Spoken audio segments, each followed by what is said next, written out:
இது Tiruvannamalai Karthigai Deepam. Title sponsored by S7 group of company, Sivankutty Thangamani. Co sponsored by Sakthi empowerment centre, Pammal, Chennai. இப்பொழுது திருவண்ணாமலையில் தீபம் ஏற்றப்படுவதற்கான தருணம். நிமிடங்கள் கரைந்து நொடிகளாக நெருங்கிக் கொண்டிருக்கிறது. பக்த கோடிகள் அனைவரும் தீப தரிசனத்தை காண ஆவலோடு காத்து கொண்டிருக்கிறார்கள்.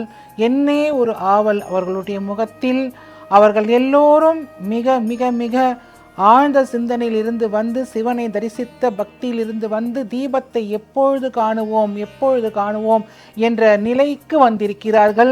மெய் சிலிர்க்க வைக்கிறது அவர்களை எல்லாம் பார்க்கும்பொழுது.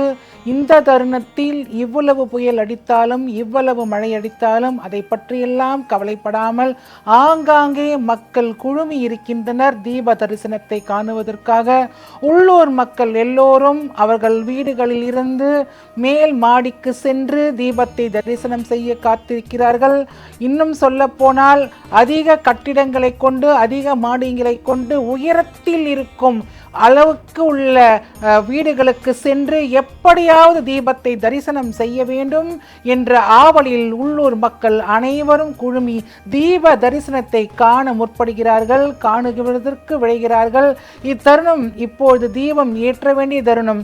எல்லோரும் அருணகிரிநாதரையும் அருணாச்சலேஸ்வரரையும் வணங்கி அண்ணாமலைக்கு அரோகரா, உண்ணாமலையம்மனுக்கு அரோகரா என்று முழங்கி தீபம் எப்பொழுது ஏற்றுவார்கள் என்று ஆவலில் காத்து கொண்டிருக்கிறார்கள். வீடுகளில் இருப்பவரெல்லாம் பூஜைக்கு தயார் செய்து அந்த பூஜையை முடிப்பதற்கு முன்னர் தீபத்தை பார்த்து, தீபத்தை வணங்கி பின்னரே அவர்கள் தங்கள் இல்லங்களில் தீபங்களை ஏற்றி அதன் பின்னரே பூஜையை முடிப்பது ஐதீகம். ஆகவே வீடுகளில் இருப்பவர்கள் அத்தனை பேரும் என்ன செய்கிறார்கள் என்றால், பூஜையை முடிக்கும் தருவாயில் உள்ளார்கள். அருணாச்சலேஸ்வரருக்கும் உண்ணாமலை அம்மனுக்கும் என்ன நெய்வேதியங்கள் செய்ய வேண்டுமோ அந்த நெய்வேதியங்களை எல்லாம் அவர்கள் படைப்பதற்கு காத்து கொண்டிருக்கிறார்கள். குறிப்பாக சொல்ல வேண்டுமென்றால், இந்த தீப திருநாளிலே என்ன செய்வார்கள் என்றால், கார்த்திகை பொறி என்று சொல்வார்கள். அது ஒரு முக்கியமான அம்சமாகும். அந்த கார்த்திகை பொறியை நெய்வேதியமாக வைப்பதற்காக காத்து கொண்டிருக்கிறார்கள். வெற்றிலை, பழங்கள், தாம்பூலம் என்று சொல்வார்கள். வெற்றிலை பாக்கு, இன்னும் சொல்ல போனால் அதையுடன் சேர்த்து பழங்கள் அத்தனையும் வைத்து இப்பொழுது பூஜை செய்வார்கள். அதற்கு முன்னதாக ஒரு ஐதீகம் இருக்கிறது. அது என்னவென்றால், காலையில் பரணி தீபமானது ஏற்றப்பட்டது. பரணி தீபம் ஏற்றும் போது நாம் கடைபிடிக்க வேண்டிய 3 விஷயங்கள் என்னவென்றால், முதலாவதாக நாம் மண் விளக்கு என்று சொல்வார்கள். மண் விளக்கினை கொண்டுதான் தீபம் ஏற்ற வேண்டும். அதுவே நம் தமிழ் கலாச்சாரமாகும், அதுவே நமது ஐதீகமாகும். மெழுகுவர்த்தியை கொண்டோ அல்லது மின்னூர்திகள் என்று சொல்வார்கள், மின் விளக்குகள் என்று சொல்வார்கள், அந்த மின் விளக்குகளை கொண்டு தீபம் ஏற்றக்கூடாது என்ற ஒரு பழக்கம் உண்டு. ஆகவே பரணி தீபத்தன்று காலையில் 5 விளக்குகளை, மண் விளக்குகளை என்ன செய்வார்கள் என்றால், 4 திக்குகளில், அதாவது கிழக்கு, வடக்கு, தெற்கு, மேற்கு என்று 4 திசைகளில் தெரியுமாறு வைத்துவிட்டு பின்பு நடுவில் இருக்கும் விளக்கை மட்டும் கிழக்கு நோக்கி வைத்து பின்பு அந்த விளக்குகளை ஏற்றிய பின் என்ன செய்வார்கள் என்றால், ஒரு முக்கியமான விஷயத்தையும் கடைபிடிப்பது வழக்கம். அது என்னவென்றால், நல்லெண்ணெயும் நெய்யும் சேர்த்து சிலர் ஊற்றுவார்கள். அதை ஊற்றும் போது தாமரை தண்டினையே திரியாக போடுவார்கள். அதற்கு என்ன காரணம் என்றால், தாமரை தண்டில்தான், அதாவது மகாலட்சுமியும் மகாவிஷ்ணுவும் தாமரை தண்டில் இருப்பதாக அன்றைய தினத்தில் தாமரை தண்டினை மட்டுமே திரியாக வைத்து அந்த விளக்கினில் போட்டு ஏற்றுவதாக ஐதீகம்.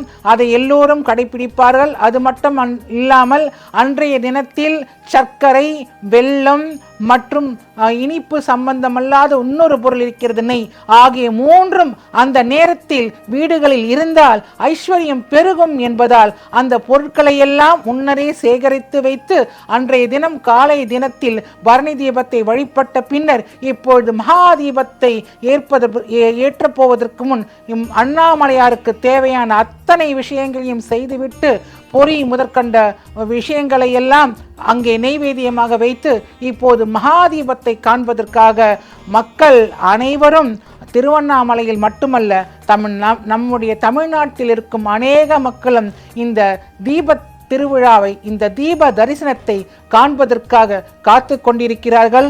அங்கே பாருங்கள் எப்படி இருக்கிறது மக்கள் கூட்டம் அனைவரும் அங்கே குடையுடன் காட்சி தருகிறார்கள். ஏனென்றால் மழை பெய்த வண்ணம் இருக்கிறது. சில வீடுகளில் இருப்பதால் அவர்கள் நேரடி ஒளிபரப்பாக கொண்டிருக்கும் இந்த மகா தீப தரிசனத்தை வீடுகளில் இருந்து தொலைக்காட்சி வாயிலாக பார்த்து கொண்டிருக்கிறார்கள். ஆனாலும் உள்ளூர் மாவட்டத்தில் இருப்பவர்களும் வெளியூர் மாவட்டத்திலும் மாநிலத்தில் இருந்து வந்தவர்களும் மழையை கொஞ்சம் கூட என்ன சொல்வது என்றால் பொருட்படுத்தாமல் அங்கு வந்து குழுமி அந்த ஜோதி வடிவான அண்ணாமலையாரை தரிசிக்க வேண்டும். அது மட்டுமல்லாமல் அந்த ஜோதி எப்பொழுது ஏற்றுவார்கள் என்று தவமாக இருந்து பார்த்து கொண்டிருக்கிறார்கள். இப்படி ஒரு காட்சியை பார்ப்பது மிக அரிது. அதுவும் இத்திருத்தலத்தில், திருவண்ணாமலை திருத்தலத்தில் மட்டுமே இந்த ஜோதியை பார்க்கும்போது அது நமக்கு மெய்சிலிர்க்க வைக்கும். இப்பொழுது அங்கிருக்கும் மக்கள் அனைவரும் குழுமி அங்கு இருக்கும் கொப்பரையில் நெய்யை ஊற்றிவிட்டார்கள். கொப்பரை முழுவதும் நெய்யாக இருக்கிறது. மேலே திரியும் போட்டு தயார் செய்து விட்டார்கள். இப்போது ஜோதியை ஏற்ற வேண்டும். அது ஒன்றே இப்பொழுது இருக்கும் தருணம். ஜோதி ஏற்ற வேண்டிய தருணம் மட்டுமே இப்பொழுது பாக்கியாக இருக்கிறது. ஆகவே அங்கே பார்த்தால் மக்கள் வெள்ளம் எல்லோரும் இப்பொழுது சிவன் ஒன்றை சிவனே என்று சொல்வார்கள். சிவன் அவர்களை மட்டுமே தங்கள் மனதிலே இருத்தி நவும் நமச்சிவாயம் வாழ்க, ஓம் நமச்சிவாயம் வாழ்க, நமச்சிவாயா வாழ்க, நாதன்தாள் வாழ்க, இமைப்பொழுதில் என் நெஞ்சில் நீங்காதான் தாள் வாழ்க என்று சொல்லி கண்ணிலும் நெஞ்சத்திலும் சிவனை மட்டுமே வணங்கி அவர்கள் சிந்தையில் சிவன் மட்டுமே இப்பொழுது கலந்திருக்கிறார். ஆகவே இப்பொழுது எல்லோரும் எப்பொழுது ஜோதி ஏற்றப்படும் என்று பார்த்து கொண்டே இருக்கிறார்கள். ஜோதி ஏற்றுவதற்கு தயாராக இருக்கிறது என்றாலும் கூட சில விஷயங்களை அவர்கள் தெளிவாக செய்த பின்னரே அவர்கள் ஏற்ற முற்படுவார்கள். அந்த ஆயுத பணியில் இருக்கிறார்கள். நேரம் நெருங்கி கொண்டிருக்கிறது. அனைவரின் மனதிலும் ஒன்றே ஒன்று தான், நமச்சிவாயம் வாழ்க, நாதன்தாள் வாழ்க, இமைப்பொழுதில் என் நெஞ்சில் நீங்காதான் வாழ்க, அண்ணாமலைக்கு அரோகரா, உண்ணாமலை அம்மனுக்கு அரோகரா என்று சொல்லிய வண்ணம் இருக்கிறார்கள். அண்ணாமலைக்கு அரோகரா, உண்ணாமலை அம்மனுக்கு அரோகரா என்று சொல்வது அங்கு ஒலித்து கொண்டே இருக்கிறது. அனைவரது உள்ளங்களில் மட்டுமல்ல, வாயிலிருந்து வரும் சொற்கள் ஒன்றே ஒன்றுதான், நமச்சிவாயா வாழ்க, நமச்சிவாயா வாழ்க, ஓம் நமச்சிவாயா, ஓம் நமச்சிவாயா, ஓம் நமச்சிவாயா என்று சொல்லிய வண்ணம் இருக்கிறார்கள். இந்த சொல்லிய பின்னர் அவர்கள் கண்கள் அத்தனையும் அந்த மலையின் உச்சியில் மேல் தான் பதித்திருக்கிறார்கள். மலையின் உச்சியில் இருக்கும் கொப்பரையின் மீது அந்த கொப்பரையில் இருந்து வரும் ஜோதியை காண்பதற்காக காத்து கொண்டிருக்கிறார்கள்.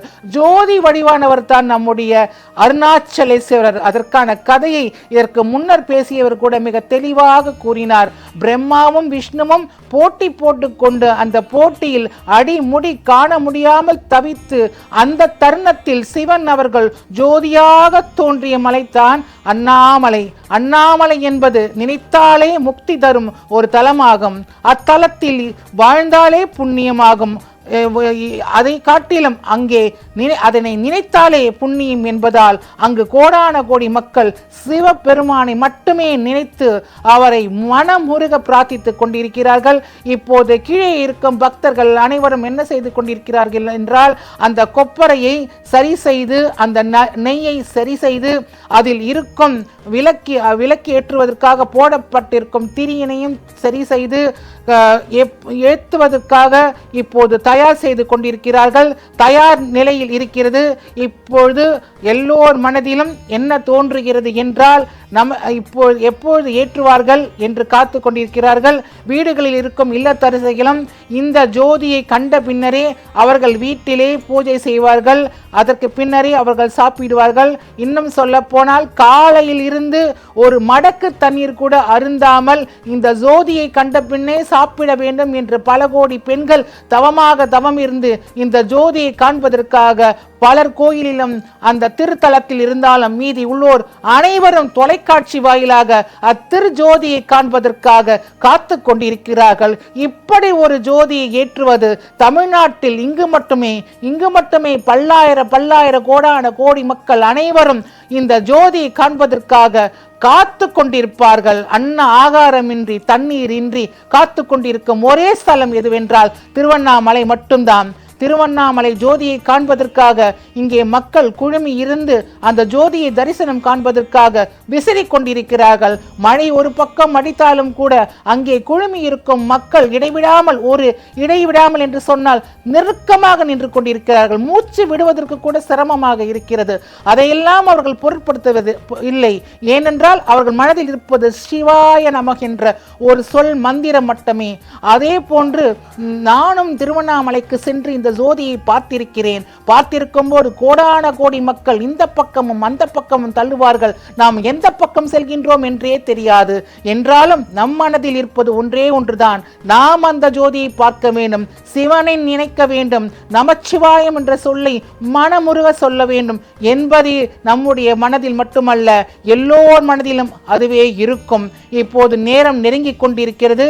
நேரம் நெருங்க நெருங்க அனைவர் முகத்திலும் பதட்டம் இருக்கிறது.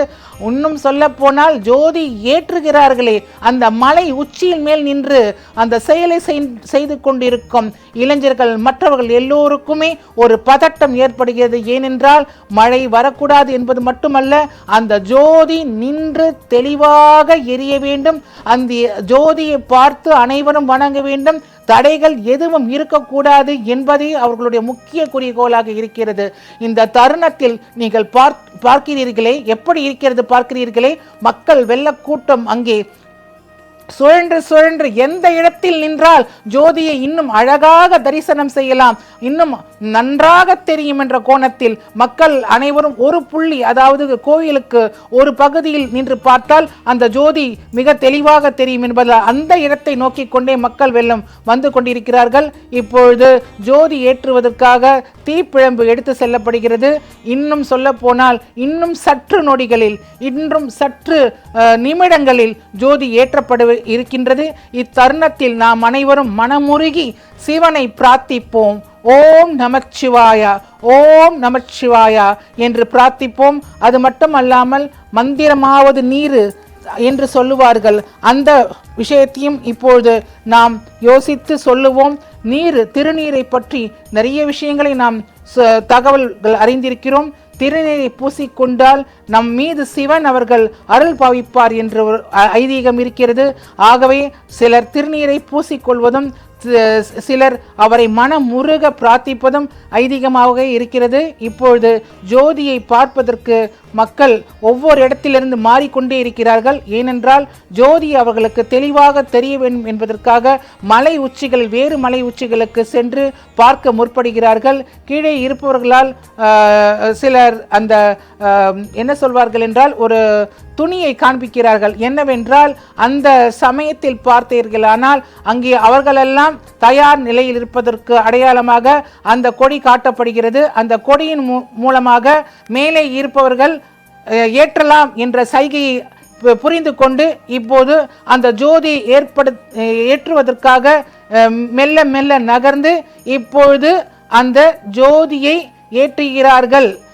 நீங்கள் பார்க்கும் இந்த காட்சி என்னவென்றால் அங்கே இருக்கக்கூடிய உற்சவர்கள் எல்லாம் அங்கே இருந்து மேலே இருக்கும் ஜோதியை பார்க்கும்படியாக அவர்கள் இருக்கிறார்கள். அவர்கள் ஜோதியை பார்க்குமிடம் நிறுத்தப்பட்டிருக்கிறார்கள் அந்த உற்சவர்கள் எல்லாம். இப்பொழுது நாம் ஜோதியை பார்க்கின்றோம். மகா ஜோதியானது ஏற்றப்படுகிறது. மகா ஜோதி இப்பொழுது ஏற்றப்படுகிறது.